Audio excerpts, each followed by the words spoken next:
Пока есть время, короче, посмотрим там, как с публикой. Сейчас с телефона запустился. Сейчас.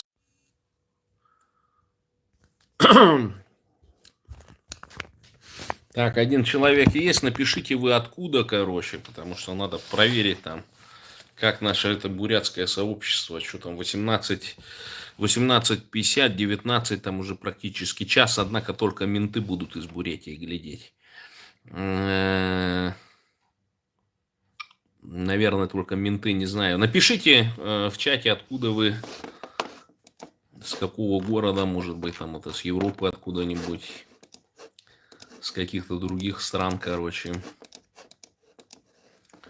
Не знаю, в пятницу... Сейчас был эфир, я там в телеге загрузил. Он почему-то не хочет у меня писать именно с видео, записывает, делает видео, но только без картинки. Я думаю, это какие-то там ограничения в телеге на этот счет есть. Ну, в общем, неважно. Сейчас запустился именно с телефона, посмотреть, что там, как там. Так, окей. Что-то у нас тут подзагрузилось. Так, и... Так, сейчас...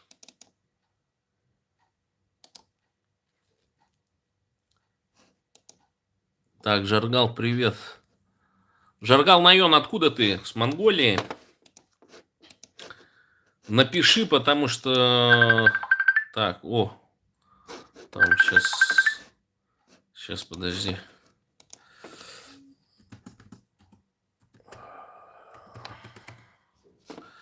Так, написал человечку, что... Напишите, откуда вы, дорогие друзья, 5 зрителей смотрят. Всех интересует, как партия. Ну, поживает партия, что, сейчас оформляться будем. Так, что там...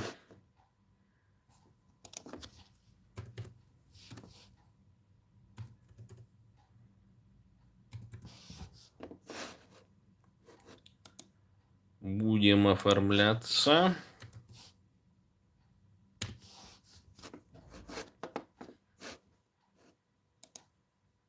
Будем оформляться. Естественно, будем оформляться. Так, сейчас. А чё? Ничего не понял. Так. Ага, я понял. Я все понял, дорогие друзья. Так,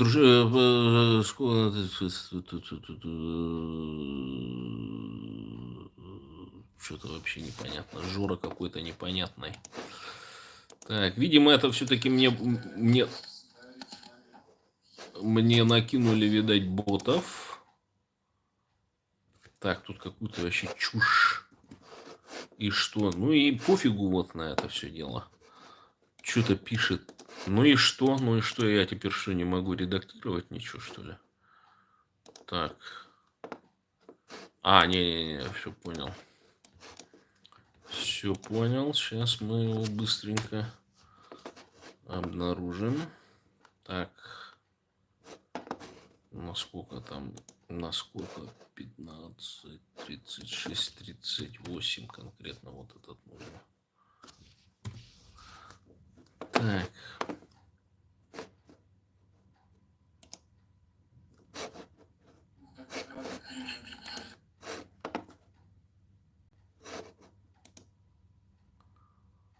Вот дебильная система, короче, я сейчас... У меня диск от Гугла, да?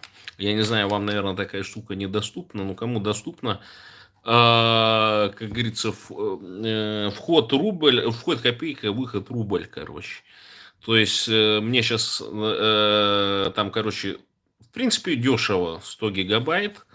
Небольшая цена, в принципе, для сохранения там, ну, бэкапа информации, короче, с телефона. Но дебильность в чем? В том, что ты не можешь скачать, точнее, начинаешь скачивать, допустим, большой файл, там, ну, скажем, 30-40 гигабайт, да? ну, какие-то видео там, короче. И они понимают, Google, что я собираюсь это скачать, эти файлы, короче, удалить их и снова пользоваться диском. Ну, то есть перенести на какой-то съемный носитель там и так далее. И они делают все, чтобы, короче, такой возможность у меня не появилась. Там начинает замедлять, что-то там по 100 килобайт скачивания, короче, идет. Там может там эти 30 гигабайт, но я не знаю, при современной скорости интернета он может там за пару минут скачаться, да. А оно качается там часа два, часа три, короче, там комп начинает тормозить, там какие-то приколы, потом бах, там наполовину скачалось, и потом джик, обрыв. А сидеть каждый раз по одному файлу вытягивать, короче, это целый геморрой. Ну и вот сейчас пытаюсь как раз парочку файлов скачал, пытаюсь сейчас удалить.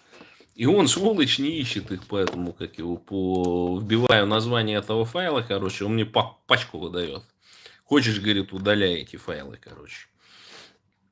То есть он конкретный файл мне не дает, это сейчас надо будет посмотреть, сколько там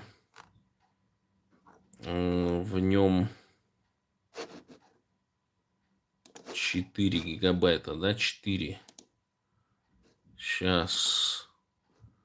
Так, а почему я не могу... Так,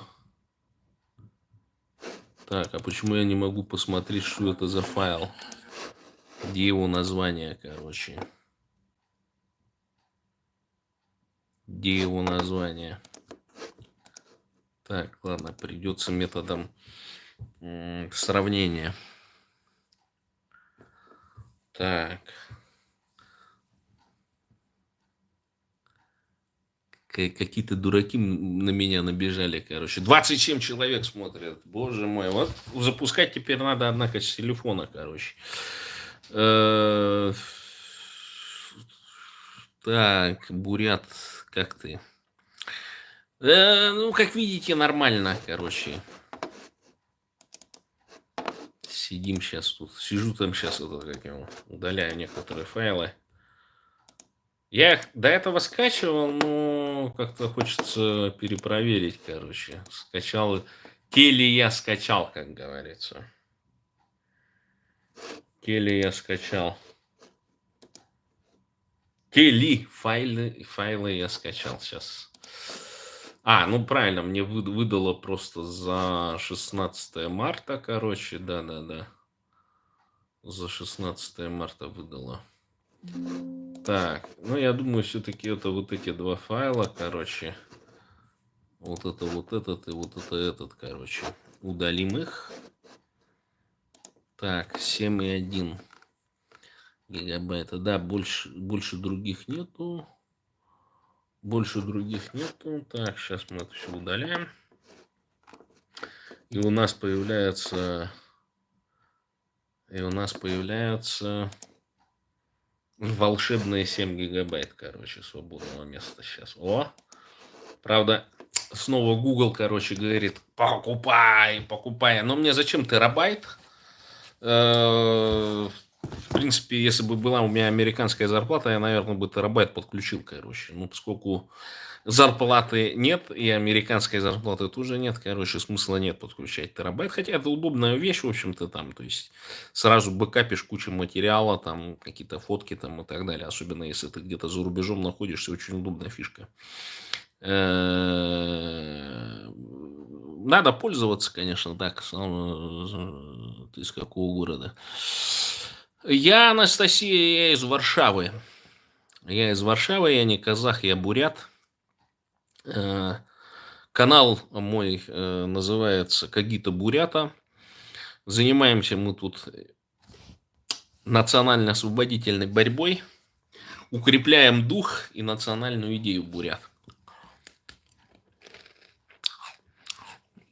Я конгарянец, считай, безбожник. Но это не борода, это пушок. Я просто себя забросил, короче, и 2 дня не брился. Анастасия меня знает, ну, видите. Всех ментов рашкованских подключили, короче, все меня смотрят. Рапорты потом строчат. Теперь я террорист стал. Там неправильно списали название моего фонда, я не знаю, там Письмо, что ли, в ФСБ написать, короче, почему хуево работает. Но, но с другой стороны, смешно будет, если они вот несуществующий фонд, короче, вообще, в принципе, с таким названием фонда никакого не существует, если они, ну, это как его там, возбудятся на него, короче. Я еще смешно получается, что мой фонд признан террористическим еще до того, как я этот фонд физически оформил, короче. Ну,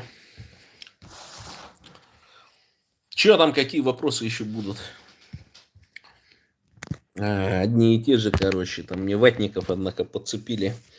Как шахматные успехи, Зуртан, привет. Ну, с шахматами что, нормально, там небольшие турнирчики мы здесь провели в Варшаве. В общем, я понял, что первое, нужно, конечно, турниры проводить платные, с призом. Второе, реклама немаловажное дело. Ну и потом, шахматы это не такая вот вещь, которая для отдыха, так скажем. То есть прийти и отдохнуть в шахматах это не получается. Тем более люди часто... Ну, есть тут шахматные клубы, тут есть, конечно, много, но польские гроссмейстеры, они довольно сильные, мужские. Ну и, в принципе, и женская команда тоже не отстает. И здесь в Польше любят шахматы так, и на базовом, на рядовом уровне и так далее. Другое дело, что нет, конечно, специальной подготовки такой, ну, то есть, где там людей с хорошей памятью отбирают, там, каких-то вот таких, так скажем, такой, и базовая школа есть, конечно, польские шахматы, они с самого начала, в общем-то, я не знаю, там, с того момента, когда начались крупные соревнования проводиться, международные гроссмейстеры, которые происходили из Польши, да, они принимали участие сейчас. Ну, например, самый известный, самый сильный, это Дуда, ему сколько там? 22, 23 или 24 года. Так что, ну, достаточно большое количество крепких шахматистов, семисотников, так, достаточное количество. Но.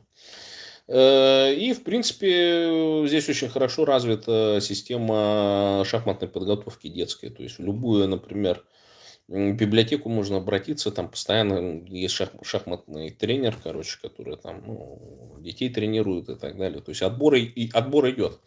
Другое дело, что я проводил в среде мигрантов и беженцев, и там, конечно, немножко не все страны хорошо играют в шахматы. Африка, она вообще, в принципе, играют в шахматы, там, в общем-то, есть и гроссмейстеры и так далее, но она не настолько популярно играет. То же самое, как есть такая ошибка, что вроде как там афроамериканцы, они типа не представлены, например, в плавании. Но в плавании для того, чтобы плавать, да, и на каких-то олимпийских или международных соревнованиях нужны инфраструктурные затраты, нужно бассейн строить. Нужно дорожки, чтобы 50 метров были олимпийского стандарта и так далее. То есть, это, ну и само по себе это очень дорогое удовольствие, так скажем, готовить пловцов. Ну и вот, и поэтому, естественно, нет, потому что инфраструктурно это мощные затраты большие и так далее. И вот там США почему доминирует? Ну, потому что там 50-е, 60-е годы везде бассейны настроили. Естественно, что и подготовка, и традиция, там, и денежки есть у тех, кто плаванием занимается. А вот футбол, ну, такая более демократичная игра, поэтому, конечно, там, в таких странах, как Бразилия, например, и африканские страны, например, там развит футбол в большей степени. Шахматы, они вроде бы как малозатратные, но там очень сильно зависит от так скажем, от тренерской подготовки. То есть без тренера, без хорошего тренера, который сам хорошо играет, сам понимает шахматы, очень сложно, так скажем, ну, подняться, например, да, и многие, например, может быть, он талантливый шахматист, короче, но его не раскрыли, да, и там денег нету, там ездить на какие-то соревнования и так далее. А потом интерес пропадает. И сейчас вот, правда, есть такой, недавно новость пролетела, что международным мастером стал Алдар Шевкунов, по-моему, что ли, из Калмыкии, короче, в 10 лет стал. в 10 лет стал международным мастером. У него рейтинг за последние там 4 года поднялся с 1800 до 2400. Это довольно... 2300 с чем-то. И, в общем, ему достаточно небольшое количество игр остается до гроссмейстерского балла, короче. Ну, денежки вложат в него, например, там и так далее. То есть он поучаствует в каких-то международных рейтинговых турнирах, короче, и вполне возможно, что будет самым молодым Сережку Корякина, короче, обгонят. Ну и там вообще, в принципе, самый молодой долгое время был Сережка Корякин, этот зетный ваш ватный гроссмейстер, который был сначала гражданином Украины, а потом переобулся, короче, и там сейчас тупит там за всякие такие дела, короче. Ну, в общем, он вообще потерялся и там вообще не рукопожатным стал. Никуда его на международные соревнования не приглашают. Ну, что там в России они делают, там, чтобы рейтинг не потерялся, короче. Ну, он так это, видимо, в забивание бабок ушел, короче, там, депутата что-то баллотировался, еще там что-то не поймешь, короче. Ну вот, ну и много таких тоже зетошных, которые толком не прояснили свою позицию, короче, ну так, типа мы там спорт не политики, там туда-сюда, короче, ну, мягко говоря, это как его. Я вообще считаю, что российских гроссмейстеров надо перестать на международные соревнования допускать, короче. С другой стороны, там девиз ФИДЕ, это ген сумма суммус, мы одного рода, то есть там есть тоже такая джентльменство, так скажем, что, ну, играем, но не под флагом России, типа, короче. Ну, там есть там чувачки, которые, ну, там как делятся, там, я помню какое-то выступление гроссмейстера, который там неоднократно попадался на том, что он предлагал за деньги, там, ну, сдачу, например, короче, там один итальянец опубликовал, ну, он умер уже, этот мужичок, и вот он там жаловался по поводу того, что, ну, хорошо, там, семисотники неплохо зарабатывают, ну, которые реально хорошо играют, а вот что делать тем, которые там, ну, между там 2200 и 2600, короче, зависли, то для них вообще там коронавирусные времена, они вроде как обезжирили их. Ну, то есть, чуваки просто вот, ну, играли хобби, да, вот свое увлечение по жизни, короче, то есть, монетизировали. Ну, и ездили по каким-то мелким турнирам, и там за денежки сдавали партии, короче. То есть, прямо он, говорит, натурально ему прям предлагал, чуть ли не в начале партии, там, 500 евро даешь, я партию сливаю. Ну, так, чтобы не поймали, короче. Ну, и вот, ну, и, по-видимому, таких достаточно много в Рашке, таких беспринципных гроссмейстеров. Ну, и они отличаются, естественно. То есть, одновременно сочетание хорошего гросса – это уникальная память должна быть, возможно, даже идиопатическая память, когда он там мужик позицию ему там ставит доски, он такой, о, это, говорит, там, аноним, там, Сукертор, там, 1878 год, короче, типа, так-то, там, типа, это, ну, теоретически это ничейное, но там сыграли так, черные ошиблись, там, все прочее, ну, там, мат 4 хода, короче, там, или, там, например, партия Каспарова, там, с Карповым, короче, такой-то год, там-то, короче, матовая атака, там, что-то в этом роде, короче. Ну, у меня нету такого. Я дебютные это даже, в общем-то, эти, как его, толком не знаю. Но так могу вам сказать, короче. Играю я за белых английское начало, а за черных сицилианку. Ну, хотя там э, почему-то я вот, ну, анализировал просто все свои партии. Смотрел, и там, ну, на Ческоме есть такая возможность, короче, проанализировать. И там я почему-то выбираю, вот, которые статистически и теоретически там в 60% партий, короче, она заканчивается не в пользу белых, короче. Я один все равно, черт, этот дебют играю. Ну, продолжение имеется в виду, кроме вот первых ходов там и так далее. Ну, как-то это... И что-то закрепилось, я поскольку в блиц или в пулю играю, короче, оно как-то закрепилось, часто по времени выигрываю, но я считаю, это все равно читерством, короче, когда там, ну, на флаг роняешь, короче, есть такая возможность выиграть, но однажды, я помню, с каким-то игроком играл, а он такой, блядь, ну, понятно, что он хреново играет, так же, как и я, но он так вот уперто все, ну, то есть у меня все проигранная позиция, я там, по-моему, на 3-й или на 4-й секунде его, короче, сдаюсь, и он мне там какой-то подарок присылает, там в личку пишет, там типа респект, там чувак, ты там, ну мог бы по времени там типа выиграть, но все равно сдался. Но я думаю, ну как бы там видно было, что я там сам ошибку допустил и проиграл, короче. Ну, частенько и так делаю. Но иногда там люди, которые со мной начинают на время играть, короче, ну, когда еще непонятно, там, ничья или там чей-то выигрыш, короче, начинает, я чувствую, там уже по времени начинают топать. Я, короче, тоже, я таким не сдаюсь, короче, то есть до самого, до последнего играю. Так. Сейчас мы вот этих всех забаним, дурачков. Так. Что-то там кого-то... Ну, у меня денег нету, короче. Меня же контора-то не спонсирует, короче, этим, как его... деньги не вкидывают в рекламу видео-то. Поэтому... Поэтому... Поэтому и просмотров мало. А так, что? Если бы был бюджет, там, например, на 20-30 тысяч долларов, короче, я бы вкидывал, у меня бы миллионы просмотры были. Николай пишет: слава Украине. Николай, ты не пиши такое, если ты в Рашке находишься, короче. А то он 23 человека, из них там 22, это 22 мента, короче, они там. И плюс пара ботов, короче, которые там каждый комментарий отмечает. А то сейчас за такой комментарий можно уехать в Рашке минимум на 3 года.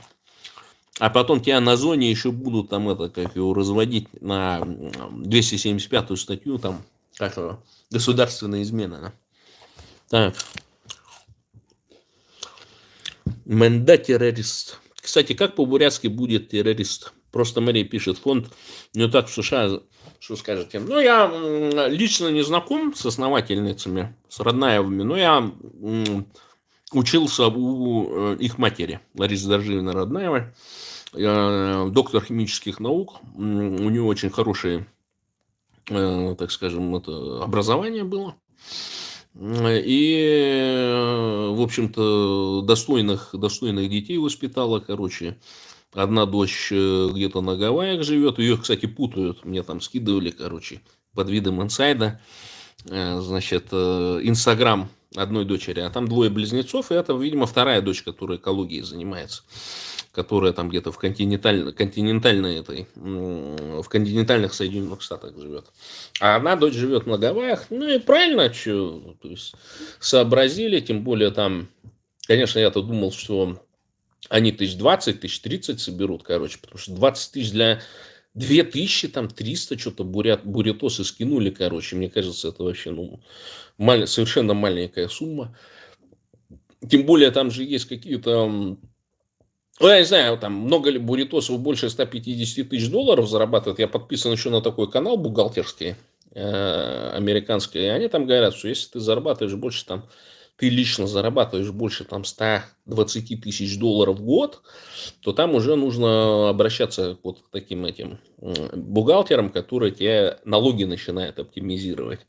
И один из способов оптимизировать налоги — это вот заниматься, донатить благотворительным фондом, non-profit organization, но у них должен быть специальный статус, короче. То есть, а там, по-моему, каждый штат, он или федеральное правительство, или каждый штат, он присваивает, что это действительно non-profit организация, а не просто фонд какой-то коммерческий. И вот этот статус нужно добиваться. Я считаю, что у них там задача нетривиальная стоит. Ну и плюс для фондов, вот я просто перед Новым годом там здесь в Польше глядел, так называемые гражданские фонды есть, да, которые дают бабки. То есть это деньги государственные, но они распределены в фонды. То есть не бюджет какой-то, а вот фонд. И вот этот фонд там занимается такими-то программами, например, там развитие культуры, там у него там куча подпунктов, там еще все прочее, да. И теоретически каждый вот из фондов, которые в Польше находятся, если соответствует его деятельности, он может туда подавать и претендовать на гранты. И понятно, что там поначалу низкая вероятность того, что ты получишь. Но если заявка грамотно сформирована, то, в принципе, в небольших деньгах нужно с небольших грантов начинать, и можно потом дорасти до приличных сумм. Не знаю, у них как там с фандрайзингом, я думаю, что слабовато, потому что если бы они подключили, допустим, какие-нибудь крупные фонды к своему финансированию, то там, наверное, бы и нормальная отчетность была. Ну, ничего, в принципе. Я считаю, что буритосы должны там, ну, какой-то процент своих средств туда отделять. Ну, может, там $100 в месяц, может быть, чуть больше. Потому что вот раньше у бурят было принято, ну, как бы, там, сирым убогим там помогать. Там, я помню, когда барана резали, там какие-то кости там нищим вот этим сиротам там что-то давали. Мне говорили, эти кости нельзя есть. Я говорю, почему? Это так называемая, говорит, сиротская кость. То сирота, тот вот эту кость должен от барана, ну, ребро какое-то есть, короче. Типа, и я тогда еще удивлялся, почему это... То есть, такие ребра можно есть, короче, бараньи, а вот какие-то крайние ребра, это типа сиротские считались. Ну и вот. Ну, это было всегда в бурятской традиции. Потом совок пришел. В совке, естественно, там дофига было иждивенцев, там все прочее. Как-то у нас вот эта бурятская традиция взаимопомощи, она потерялась.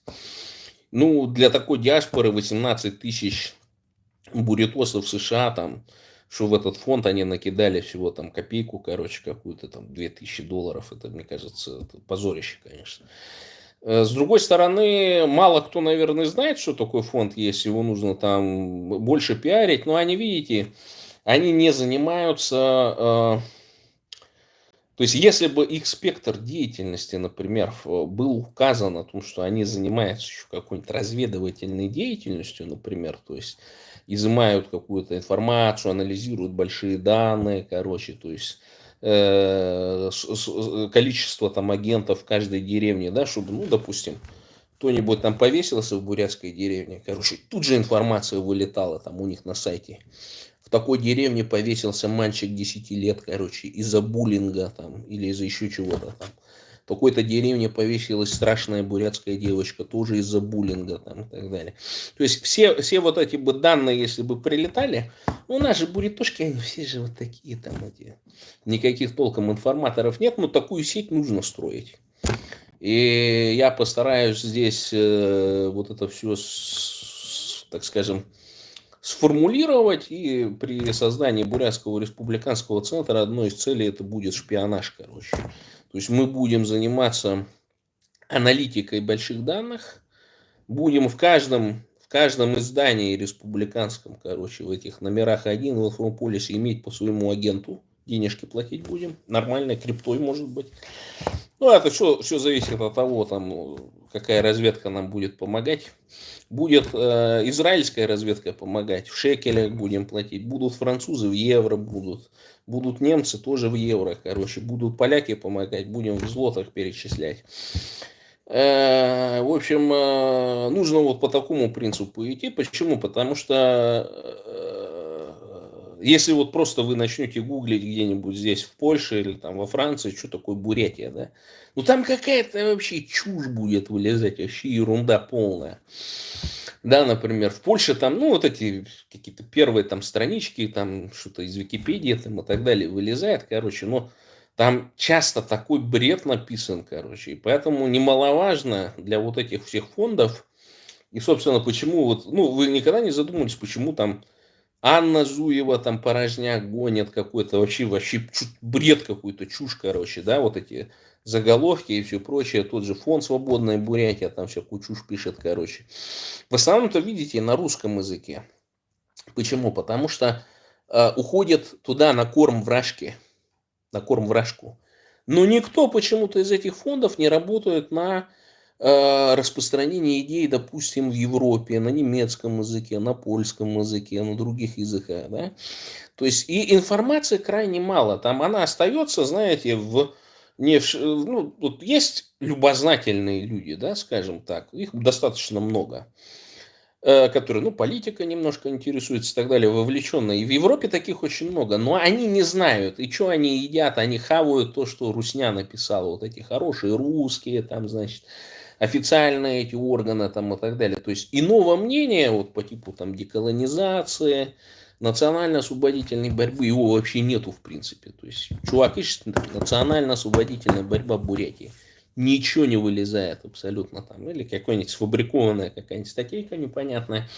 Я как-то однажды, будучи в Рашке, наткнулся на издание из Новосибирска, New Siberian Times, что-то так назывался, короче. И там, такие статьи на английском языке, и там просто вот даже PDF вот этот верстка там это, значит, есть там и так далее. То есть какое-то количество экземпляров даже печатных есть. И так все замечательно по Сибири. И листаешь так, это как на английском статья. А я думаю, зачем нахрена? А так оказывается, это чуть ли не совка еще газета на английском языке.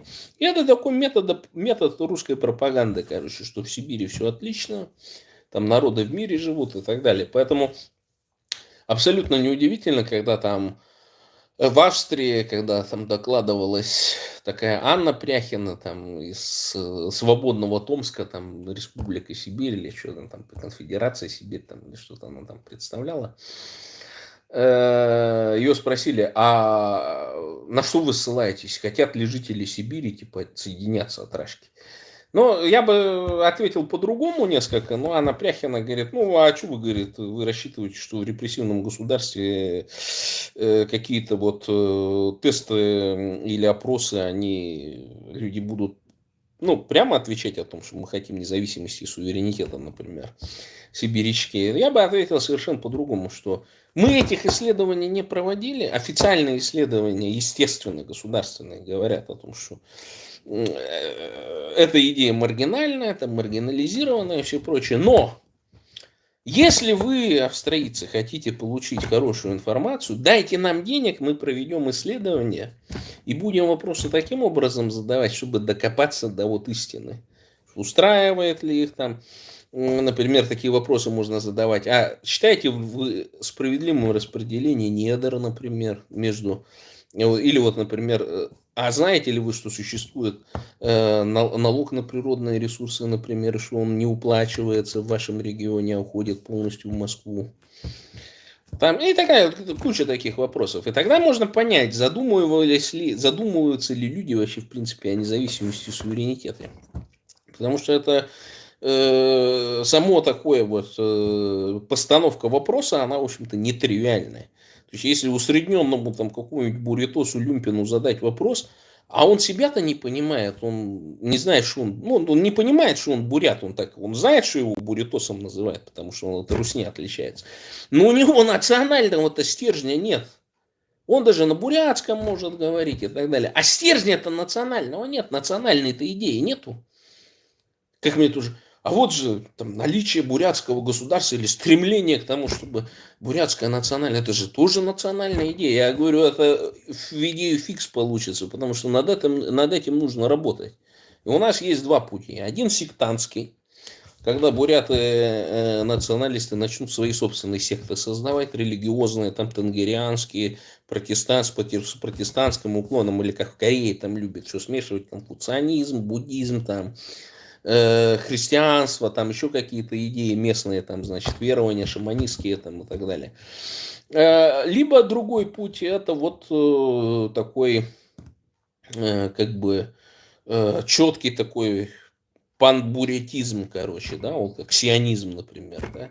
Я его не знаю, как такое движение, панбурятизм назвать, да, когда вот мы разом там вместе с девками, там, с гарнами, там, короче, вот там всякие делишки провертывать, короче. Зачем на политику говорить, 10 лет дают? Давайте лучше будем заниматься тем, что будем грабить банкоматы, короче, банки, там, чиновников будем грабить, там, заложники их брать, там, деньги с них трясти и так далее, рэкетом заниматься. То есть сейчас именно такое время наступает, когда я вот обращаюсь почему к бурятам, националистам, патриотам, короче, даже фетву такую даю, что вы всегда можете, то есть вот сейчас те, которые внутри там Рашки находятся, да, вы должны перейти вот на тот метод, которым эсеры занимались. Ну, они там, конечно, взрывали, подрывали и так далее, но они большей частью занимались эксами. То же самое большевички делали, ну, в меньших, конечно, объемах. И если почитать, ну, в 90-е годы много литературы было на этот счет, как вот там большевички, там всякие эсеры, все прочее, мошенничали, схемы какие-то там продвигали и так далее. То есть идея создания колл-центра, когда вы будете, ну, как это, украинская есть такая тема, там, как они называются, офисы, где они там дурачков, бабушек там всяких обманывают и так далее. Бурятским патриотам, националистам нужно тем же самым заниматься. Ну, что вы, ну, получите 5 лет. Там, ну, может быть, 3 года, короче. А денежки-то есть, сидеть-то вы будете замечательно, короче. И тихой сапой так говорить, а вот вы знаете, а вот несправедливость, значит, федеративного устройства России. Вот недра-то, ну вот не делятся же люди, а вот это же, ну как, людское, типа там делиться надо, справедливость, это, они же на это тоже теме паразитируют, эти всякие варьё там и так далее, они свою вот это воровство, что они вроде не у людей крадут, а у государства, типа там и так далее, то есть они такие под Робин Гудов таких косили, да, и это тоже важно, почему? Потому что в революцию бурятского национально-освободительного движения нужно привлекать в том числе таких пассионарных личностей. Воров, бандитов, ну не убийц, конечно, не маньяков там, а именно тех, которые, ну вот, в результате социальных потрясений оказались в таких условиях, например. То есть, ну и двигать вот эту тему, что буряты исторически, природно не склонны к преступлениям, короче, и так далее. Что ж тебя заставило? А те русские заставили, на самом деле. Они создали такие условия. Понимаешь? Ну, и когда на зоне сидишь, там одного такого агитатора вполне достаточно, короче. И если ты будешь какой-то, ну, вот, типа БНД, там, бывший мент, там, и так далее, конечно, ну, какое доверие таким людям. А когда ты мошенник какой-нибудь, или там кассу взял, да, то есть зону там, зону подогревают снаружи, да, твои подельники, короче, там уже к тебе другое отношение будет. Уже другое отношение. И то же самое нужно поднимать национальную идею в среде вот этих патриотов, зетошников, вот этих мобилизованных и так далее. Мол, за что ты борешься-то? Против нацизма? Ну, русские же говорят. А в Бурятии нацизм есть? Ну, например, почему бурят не президент? Где там? Тебя выберут президента, там, думаю, что ли? Нет, конечно. А распределение, а вот эта коррупция, которая там, где там буряты завязаны в коррупции? Вот сейчас этого Тушина Доржиева там достали или там кого? Там полоскает везде. И создается впечатление, что только бурята там коррупционируют. Что он взял-то? Копейки. Понимаете? Наоборот, вот этого Тушина Доржиева надо сделать главой республики в изгнании, короче. Но он понимает, что отсвечивать не надо, а то там приедут с ядом, короче, траванут. Сегодня как раз вот этот вот вопрос поднимали. Оказывается, что до того, как Скрипалей там какого-то Навального и так далее траванули этим новичком, короче, оказывается, на Северном Кавказе огромное количество молодых пассионарных людей перетравили. И потом писалось, что они умерли там от передоза наркотиков, там еще чего-то. А оказывается, нет, это все вот это новичок был. То есть они все это дело обкатывали на Кавказе, короче. Прям русские зондербригады приезжали, убивали вот пассионарных кавказцев, потому что, ну, на Кавказе там другое отношение к слову, другое отношение к договоренностям там, и так далее. Ну, а потом, учитывая то, что все-таки на Кавказе клановая система развита, я более чем уверен, что по сравнению с Кавказом, там, Шотландией, там, с Древним Римом у бурят никаких кланов нету совершенно. Все это русские придумки, и они их придумали для того, чтобы, значит, получать ништяки от Москвы. Ну, сейчас немножко, видите, там ситуация поменялась, короче, там слишком много бурят уехало, и, соответственно, значит, сила вот этого каждого бурятошки-чиновника, она немножко поднялась. Ну, потому что а что буряты бегут? Буряты бегут не от неэффективного управления там какими-то своими собственными бурятошками. Буряты бегут от русской политики. И из русского ада выбегают. И поэтому тут абсолютно ничего не удивительного. Москва тут на этот взяла. Как его? И сейчас за любые там мошеннические, там коррупционные схемы, конечно, никого давить не будут, короче. И там бы проявить недовольство вот этим так называемым кланам, но они тихонько сидят там, боятся, а то вдруг по 275 статьи пойдут. Так. Бабу кто спонсирует? Почему это привет? У нас возрождается Тенган, это семитского приветствия. Да, про квадратному на алкоголички и т.п. Ну, в общем, да не знаю, там загасились, наверное, испугались, короче. Сейчас я буду письмо писать в прокуратуру по поводу одной персоны, короче. Я уже тут проконсультировался. В общем, вводит в заблуждение польское государство. Так. Камран Ахмедли пишет, у бурятов какие религии? Но есть ограниченное представление этих ренегатов. Это там, ну, исламские, некоторые есть, вот, которые там, ну, намаз читают, там, туда-сюда. Но они в основном, если я тебе так сказать, что большей частью они мушрики, они салафиты, короче, да. И уж тем более ваххабитов, ну, наверное, один был только, Саид Бурятский. И то он не бурят, полубурят. Шаманизм, да, это вот культ предков, тенгерианство, ну, все это вместе можно назвать одним течением. Там есть дурачки, которые там православные, достаточно много протестантов. И вот эту протестантскую мораль нужно, конечно, в бурятское общество внедрять, потому что, ну,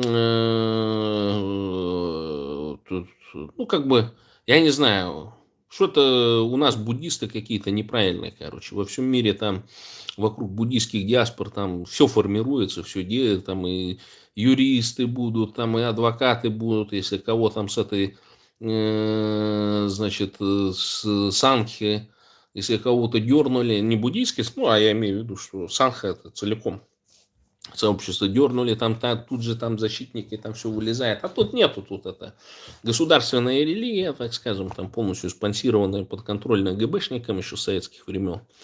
И поэтому буддизм, ну, он такой, как бы там, уже как традиция больше, да, такая. Скорее не философское там течение, а как бы, как иудаизм, набор каких-то этих, как его, ну, там в субботу работать нельзя, там в пятницу там разговяется, там волосы тогда стричь, это тогда не стричь, там ногти не стричь, там еще что-то, там гороскопы какие-то и так далее. Ну, то есть, вот что-то такое, больше культурное, нежели чем религиозное. Но не вижу я там никаких устремлений, там движухи, там что-то он куда-то сейчас, этот официальный Хамбулама куда-то загасился, другие тоже там не особо не отсвечивают, короче. Единственное, кто действительно может претендовать на на религиозного лидера школы Гилук, это Балдан Базаров, Балдан Лама, который в США сейчас находится. И я тоже предлагал вот буддистам бурятским в Соединенных Штатах сделать свой фонд, организоваться вокруг, там, я думаю, он не один лама там, ну, вот организоваться и там выбрать тоже своего ламу, значит, главного, короче, под это дело фонд сделать non-profit organization, как по типу тибетских там и так далее, ну и взаимодействовать, то есть, как церковь. Там же можно церковь, нон-профит создать и так далее. То есть, но бурятосы просто не используют возможности, которые давным-давно все другие используют. Там один какой-то актер, он же, или там Кардашьян, или кто ли, они же учредили, короче, церковь свою собственную. И для чего это сделали? Сделали ее нон-профит организацией. То есть, все, что они зарабатывают, они типа в церковь жертвуют, короче, налогов не платят. То есть, это все грамотно. Грамотно, толково все разработано, ходят там в эту церковь, молятся там и так далее, или являются иерархами этой церкви. Ну, в общем, короче, есть законы, и ими надо пользоваться. Есть лазейки, тоже надо пользоваться. Не надо там сидеть. Ну, а буритосы так по этому, по течению все. Вот буддизм, он это по течению, типа. Там не отсвечивай, тут не отсвечивай. Там это, там. Ну, сами себе прощают, там все оскорбления в свой адрес и так далее. Достоинство, короче, буддизм, он во всем мире воспитывает достоинство. Вот, например, в Мьянме. Да, ну было там, короче, ну известно, что это проблема, которую британцы оставили. Они там заселили вот этот побережье Мьянмы, короче, там этими рохинджи, короче, переселили их туда, и в итоге так оказалось, что они там, ну, естественно, что увеличивают свою численность там и так далее. Ну и понятно, что, так скажем, ну, мы знаем, как агрессивно может распространяться ислам, это естественная вещь. И, естественно, там межнациональный конфликт включился, короче. И был там такой Вирату, буддийский монах, короче. Ну, вот он прямиком его там и садили и так далее, короче, за то, что он к геноциду мусульман призывал. Но в итоге хунта, она что, воспользовалась, натравила там, значит, этих безбашенных буддистов, эти Тхеравады, короче, они там геноцид рохинджи устроили, короче. То есть, ну, вот такая вот ситуация. Но к чему это привело? Буддизм там боролся за буддийское достоинство. За буддийское мьянмарское достоинство, короче. Ну, вот рохинджи не повезло, проиграли. Все, теперь беженцы. Огромный там миграционный кризис и все прочее. Держишь, вот эти, как его, залетают коммуняки. Что скажешь про карту монголов? Фейк, короче. Ну, ребята, ну, я всегда думал, что люди это действительно там, ну, как его, болеют там, да. Ну, по-разному можно болеть. Но я думал, что это шизофрения. Но есть вот эти тренды, там все прочее, бурят-монголы, да мы там не буряты никакие, нас так русские назвали, там, да мы это как его, не калмыки, мы айрат-монголы, там все прочее. Не, ну это логика-то понятная, все прочее, то есть это переформатирование арабской ментальности, это нормальная тема. То есть были джурджени, да, там еще набор там других вот этих народов, короче, тунгусо-маньчжурских, да. Ну и потом был у них лидер, который сказал, да мы не джурджени, мы на самом деле маньчжуры, короче, мы там в честь, значит, почитал Будда Манджушри у нас покровитель и так далее. Сейчас пойдем этих сдрючим, короче. Ну, закупили там пушки эти испанские, португальские, короче, с пушками прикатили к этой великой китайской стене, короче. Пальчиком там погрозили, дали денег китайцу. Он их через великую стену пропустил, короче. Ну и все, и пала империя. И это тоже, ну, это работает на самом деле. То есть взять и сказать, что бурят это, ну, как это, Мухаммед Али в свое время, да, он же Кассиус Клей, короче, а он его переформатировали, он сказал, что Кассиус Клей это наследие времен рабства там и так далее, короче, я теперь Мухаммед Али, короче. Ну, это работает. И в Азии, кстати, этот прикол, он часто развит, если там, ну, допустим, чувачок там столкнулся с тем, что там, ну, невезуха у него по жизни там и так далее, ему советуют имя поменять, короче. И вот у нас там дурачок же есть один, пьяница, алкоголик. Он же тоже был Игорюшей, а стал Аяном, короче, например. Ну, то есть, это нормальная тема, на самом деле. Ребрендинг такой провести. И я думал, что, ну, это ребята, ну, просто, ну, дурачки заблуждаются. И так далее. А потом-то вскрылось, что это мошенники, что это просто жулики, самое что ни на есть, настоящие, короче. И вы представляете, как эту идею, блядь, вот эти парочка жуликов этих дискредитировала. То есть, делать-то ничего не надо. Это они сами дискредитировали свои предложения. Они там ездят, обирают инфо-цыгане, короче. Самое, что ни на есть настоящие. Ну и дурачки тоже там под это дело купились, короче. Там, о, да, правильно. Ну, там есть вот это ГРУшная, там еще с этих, со времен Советского Союза, антикитайская движуха, это с Бурят-Монголией связано. Потому что вот они там, панмонголисты, да, там, да Чингисхан, да социалист, да интернационалист, да тех брал, этих брал, короче. Ну, в общем, есть такая, была такая идея, чтобы буряты не с ходаком китайцев встречали, короче, а вот именно насаждалась. И она действительно сейчас даже вот где-то там Левачье даже пернуло, короче, по поводу КНР. Я говорю, а что собирал? Вот, хороший русский. Так, ну, сегодня сейчас эфир был значит, с нашим лидером, с Андреем Григорьевым, короче, у него там, ну, он там упоминал по поводу хороших русских, там, что, мол, типа, если даже республики возьмут независимость, мы их блокаду экономическую возьмем. Я говорю, не успеют. Был такой советский анекдот, короче, что, типа, Прибалтика попросила, или там Литва, Эстония попросила, значит, независимость на день у Горбачева. Горбачев думает, ну что за день случится, дали независимость, короче. Прибегает там советский генерал, говорит, Михаил Сергеевич, Эстония объявила войну, короче, Финляндии. О, нам срочно нужно отобрать независимость. А он говорит, поздно, они уже капитулировали. Ну, в том смысле, что они объявили войну и тут же капитулировали, короче. Здесь то же самое. В случае чего уйдем под Китай, короче. Азия для азиат. Азия для азиат. Вы хотите высокоскоростную дорогу 300 километров в час между Улан-Удэ и Пекином? Я вот бурятосом называю. Вы хотите хороший рынок сбыта на 1,5 миллиарда человек вашего прекрасного ручками, там, ножками вскормленного мяса там, и так далее.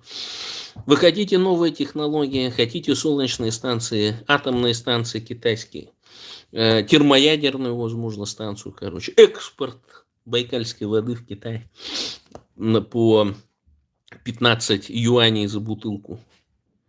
А что, нормальная тема. То есть тут в этом отношении, ну, понятно, что там режим, коммунистическая партия. Да у нас сколько коммуняк-то среди бурятосов. Вот это люмпино-комбедовскую массу.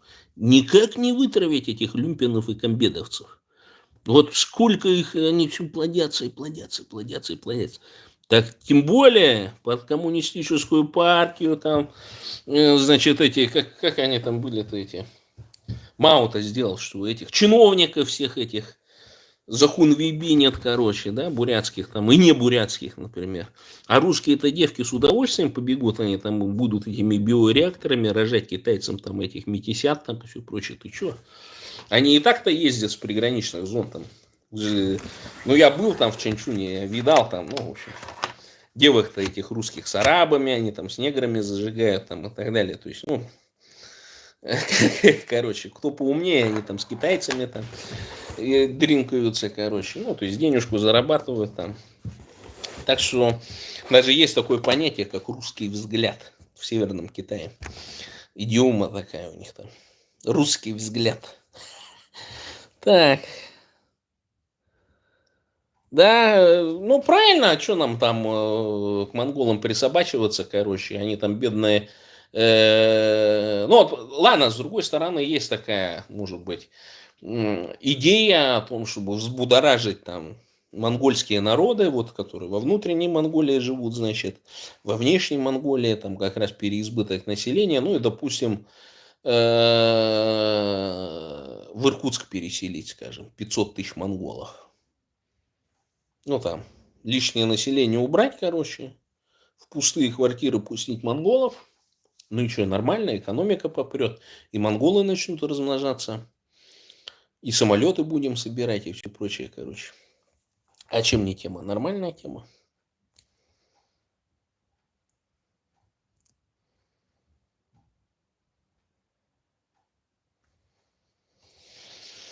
Я вообще советую пассионариям с рашки сваливать, короче, потому что вы будете там биться просто-напросто, невозможно будет что-то объединять, какие-то дела делать, вы вечно будете в числе вот этих ненужных людей, так называемых, короче, да, то есть вы должны идти по другому принципу. Пассионарии сейчас должны работать на себя, на бизнес, короче. Воровать, не платить налоги. Все бизнес-модели, которые есть, все пытаться пробовать и зарабатывать денежные средства. Для чего? Для того, чтобы потом мигрировать, когда у вас дети пойдут, мигрировать в приличные страны. Мир сейчас глобальный.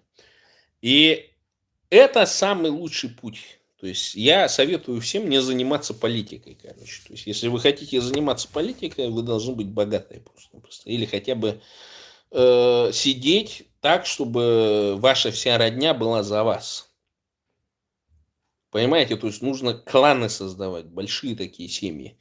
А часто же ведь политикой не занимаются по той простой причине, потому что ума не хватает часто. Бывает такое. Я вот, в общем-то, анализирую, я так думаю, что все равно есть такое вот, что до бурят цивилизация не добралась. ну, для сибирских народов. То есть все равно нужно жить с использованием систематического труда, короче. То есть, и вот нам западных бурят, например, критикуют, короче, там за что-то там, короче. Янка Зуева там кого-то там наслушалась, какого-то ламжи, короче, тоже там пернула в наш адрес. А я думаю, успех западных бурят не с тем связан, что они там русифицировались там, или хорошо по-русски говорили и так далее. Связано в том, что их заставляли систематически работать в поле. Русня заставляла. Ну, по своим нуждам, конечно, естественно. Но вот этот систематический труд привел к тому, что бурятские хозяйства были самыми эффективными сельскохозяйственными. И вот эта Столыпинская реформа, она подорвала как раз вот эту возможность, когда за счет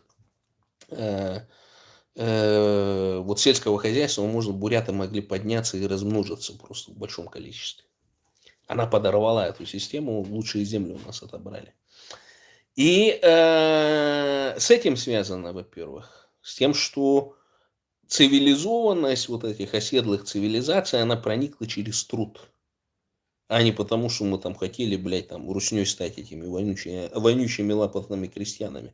Ну, то есть, русня-то о себе думают очень так, ну, заебись, они там считают, что пиздец сейчас, ну, буряты же сейчас стали гражданами Российской Федерации. Я говорю, ну, пиздец, заслуга, нас, блядь, уравняли с вами, с русней. Никчемная, короче, об которую ножки можно вытирать.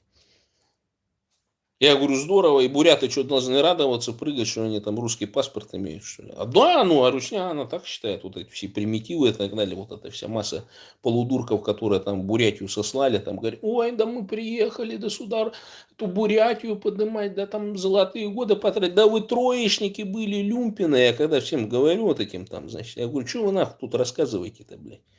Была бы у вас нормальная возможность, вы попали бы там на Украину куда-нибудь, на эти, на союзного подчинения предприятия и так далее. А вы кого, зашаренную, блядь, этот, как его, Бурятию нахуй приехали, вы на этот ПВЗ, короче, никчемный. Я говорю, хули вы тут нахуй пиздите, блядь. Или там на авиазавод этот, который хули, ну там вертолеты выпускал или еще что-нибудь, короче. Не рассказывайте, говорю, дурочку, вы, говорю, люмпины все, троечники, хреново учились. Даже не могли нормальную профессию освоить, вас сюда выпнули просто-напросто. Для чего? Для того, чтобы вот этот полудурок отнял квартиру у бурята. Толкового. И поэтому, когда Мадагоев там пытался вот эту техноложку развить, сельхозку и так далее, он же для этого делал. Для того, чтобы буряты получили конкуренцию за счет того, чтобы могли обучаться здесь, в техноложке тоже, и идти в те же вот эти советские предприятия уже инженерами и так далее. Чтобы не просто работяга был, а уже инженер образованный. И для этого нужно было попуститься бурятским языком. Это правильный подход был, абсолютно верный. И идеологически тоже уверенный, короче. Но его видите, как подаешь, эти западные продались, там, русифицировались и так далее. Понимаете, вот как раскалывают нацию. Раскалывают нацию. Хотя основная причина русификации не поэтому была. Я всем же говорю, что у нас, у западных бурят, за неимением, блядь, своих батраков приходилось русню нанимать. И чтобы русня понимала тебя, приходилось учить русский язык. Потому что, ну, да, были там коренные, так скажем, сибиряки, они говорили на бурятском языке. А вот это столыпинское быдло, которое понаехало, короче, они же не говорили. И буряты вынуждены были для того, чтобы взаимодействовать с русскими батраками, говорить на русском языке. И почему ставили западных бурят? Потому что западные буряты уже несколько поколений русней управляли на своих хозяйствах. На лето, там, на сбор урожая и так далее. Они русней умели управлять, короче. И не было вот этого лебезения перед русней, короче. В отличие от буддийских там всяких народов, которые, ну, обособленно жили, об которых ножки там казачье, да корымы, да всякая хрень там вытирала вот эти каторжане и так далее. И поэтому, когда случилась революция, и вот эти колхозы там, значит, наполнились вот этим русскоязычным бурятским быдлом, и, естественно, произошло там, ну, как Поппи пишет, там, формирование языка колхозных масс, короче, да? Переходим к языку. И принеслись другие традиции, то есть буряты стали колотить казачков, карымов, там, вот этих всяких семейских там и так далее. То есть не вот эти буряты буддийские, а вот эти буряты, которые понаехали там с Баендая, с Бохана, Сосы там и так далее, короче. Естественно, что вот это привилегированное положение, там, да, которое там вот эти все, всякая вот эта масса там казачья и так далее занимала в Забайкалье, так скажем, оно сразу жик и упало, короче. Ну, вот поэтому. И поэтому ну, руководящие должности занимали. Потому что, ну, представляете, бурят руководит там толпой русни, короче. Надо же жестко с ними, короче. Они слабины-то не дают. И вот тут нужно именно таких руководителей. А у нас нету таких руководителей. Потому что вот это все лебезение, оно все сохраняется через вот это дело. Через буддийскую вот эту идеологию. И поэтому я говорю о том, что зарабатывайте, делайте бизнес, короче. Особенно важно на ресурсах это делать, короче. Воруйте, грабьте наши ресурсы. Золото, вольфрам.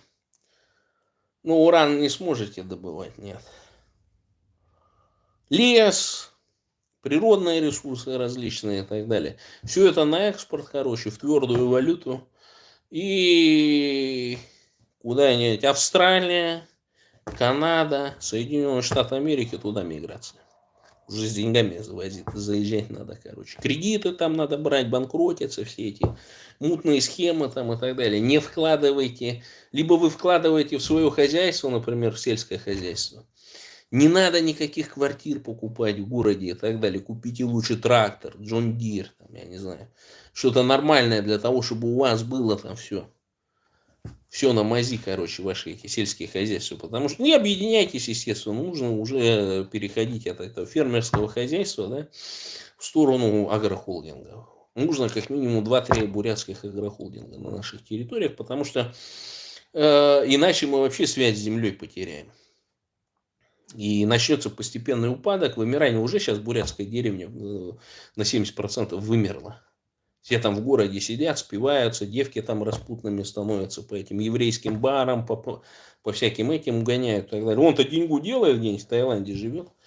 А вы-то что эти свои мелкие копейки, эти зарплаты там 15-20 тысяч рублей там переводите на это дело, короче. Надо другим заниматься. И вот для этого нужно разрабатывать национальную идею, короче. То есть, а как ее разработать? Всех-то. Надо всех-то вовлекать. И я говорю, что именно вот этот сектантский, протестантский подход, надо вот эти изучить, методы там и так далее, короче. И всех туда принимать. И сиделых, и всяких там полублатных там и так далее, короче. Все это делать, формировать по типу секты. Но с выделением национальной идеи, что это все наше, что мы рано или поздно все это возьмем, короче. И плодиться, естественно. Фертильность должна быть высокая. И девок нужно обрабатывать на это дело. И вот те семейства выигрывают, в которых много детей, в которых девки начали рано рожать. И правильно многие делают, когда не отпускают девку в университет. Толку не будет, все равно, если она тупая, созрела рано. Зачем ей учиться в университете? Пускай рожает, пускай биореактором будет. И с этим подходом нужно. И другое дело, что родители, видите, они не выбирают. Раньше было, выбирали специально. Чтобы толковый был, короче. Чтобы там Колым заплатил, чтобы приданое дать, там, так далее, чтобы они могли там хозяйство какое-то начать вместе делать и так далее. А часто сейчас такое возникает, что рожают, во-первых, от кого попало, короче. И вот это тоже нужно купировать. Залетело, ладно, рожает, в детдом его сразу. Чтобы не было вот этого довеска чужой крови там и так далее. Потому что сколько вот этих девок мне там сигнализируют, короче, говорит, какой-то аврал там, короче, эти дурочки нарожали от кого попало. И сидят потом. А их не берет никто, бурят. Стрёмно, короче, там брать бабу с ребенком еще непонятно от кого рожденного. Я понимаю, там есть отец, там все прочее, короче. Надо вот эту традицию снова возрождать. Родила ребенка там от какого-нибудь, там, я не знаю, залетного, короче. Ему этого ребенка вжик твой, все. Я с бурятом пойду следующего рожать. Не нужно мне этого. И нужно так делать, потому что, вот, например, в мусульманских странах дети остаются с отцом. И это правильная позиция абсолютно. Абсолютно верная позиция. А вот эта позиция европейских стран, когда они разводятся, детей с матерью оставлять, она же чисто контроль за рождаемостью. Что если баба будет еще с 3 детьми там сидеть, с 4, она не будет рожать. А так она 4 отцу отдала и пошла по новой рожала. И, естественно, что европейские страны, тут все скучно, действительно, вот там, блядь, тут все рядом, там, Вена 600 километров, там, и так далее, все там городки, все это, все забито людишками. И я представляю, как это было в начале 20 века, когда там рождаемость была, фертильность европейской женщины была там за 8, за 9, короче. Как их тут было полно, короче, там. Я представляю, как эта элита там шарахалась от того, что вот этот, вновь вот этот класс рабочих там размножился и так далее. Они там, я думаю, ходили по этим рабочим поселкам, там офигевали, короче. И идея такая родилась, что а давайте-ка, ну, вот больше прав женщины дадим, короче. И вот она будет меньше рождать, тогда не нужно будет вот этой колонизацией заниматься, решением вот этих всяких социальных проблем там и так далее. Ну и в итоге они это сделали и реализовали. Теперь плачут. Потому что, ну да, там в странах, может быть, Северной Европы, еще где-то там, ну, высокоранговые женщины начали, ну, тоже там выше 2, допустим, у них держится фертильность, короче. Но в остальных-то странах низкая. Потому что зачем пролетарки, например, вот как в Польше, здесь они ожидают спад народонаселения. Потому что, ну, а зачем пролетарки, например, ну, такой, особо без образования и так далее, рожать детей, короче. Кто их содержать-то будет? И они, естественно, не рожают, если контрацепция есть там и так далее. Там, такие, подкидывают этих детей там и так далее. То есть, ну, социофобия такая, да. И бурятским националистам для того, чтобы вот наши идеи зафиксировать, национальные там и так далее, нужно именно их транслировать не вот на этих всех люмпинов, комбедовцев там и так далее. Нужно концентрировать на своих, агитировать девиц. А если нет девиц, так брать азиатку, японку, корейку, кореянку, китаянку, там, я не знаю, с Филиппин, короче, с Таиланда, с любых других государств, монголку. И тогда все нормально будет. Вот, которые, вот, тувинку можно брать, короче. Не знаю, сейчас есть тренд на казашек, короче. Казашки тоже, кыргызские нормально все идут, короче. Надо брать. И фертильность будет выше, и жены они будут такие патриархально, так скажем, настроенные, короче. Вот этим делом надо заниматься. Так.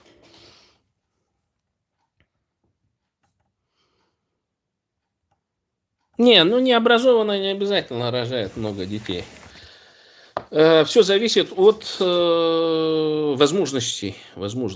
То есть образованная тоже может рожать много. Вот, например, когда государство Израиль в 1949 году образовалось, там же все образованные еврейки рожали по 7, по 8 детей. У них прям задача стояла у сионистов нарожать как можно больше детей, наполнить эту землю, так скажем, это. И у них тогда, да, действительно, у них рождаемость была выше, чем у соседних арабов, но у арабов она на протяжении длительного времени была стабильная.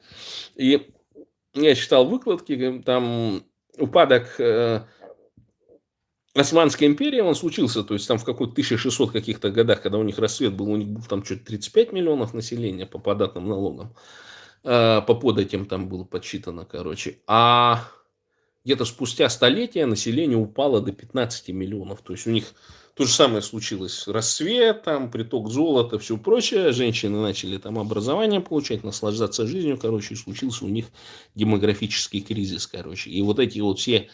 Ну, все перестали просто рожать и с низким достатком и так далее. А сейчас Турция эффективно увеличивает свою численность, но не за счет того, что османы там размножаются, а за счет того, что размножаются различные вот эти караманитские, там, какие-то курдские, там, вот эти племена там и так далее. Ну, они как бы себя турками ощущают, но тем не менее там диспропорция возникает, в том числе внутри Турции, что вот османы, эти сельджуки, там вот эти все, ну, турецкие, короче, они плодятся слабо. А другие народы, которые тоже турки, они плодятся гораздо активнее. Поэтому вот надо пример с тюркских народов брать. С Казахстана, с Кыргызстана, хорошая рождаемость, увеличение численности и так далее. То есть вот эти методы, которые в свое время при коммунизме применили лидеры, так скажем, вот этих, значит, советских государств, нужно тоже это, как его, внедрять. Ну и обмениваться генами, ничего страшного в этом нет. Так. Главное, чтобы не поколение алкашей. Ладно, практически час 10 вещаю, короче. Думал вообще пробный эфир на 30 минут пустить. Так, Да, уже 8 часов, и я, к сожалению, вынужден распрощаться. Всем большое спасибо за внимание. И заканчиваем. Каждый день повторяйте эти 3 фразы. Бурятия для бурят, бурятам бурятскую власть, и Бурятия это не Сия Дамура. Только так и не иначе.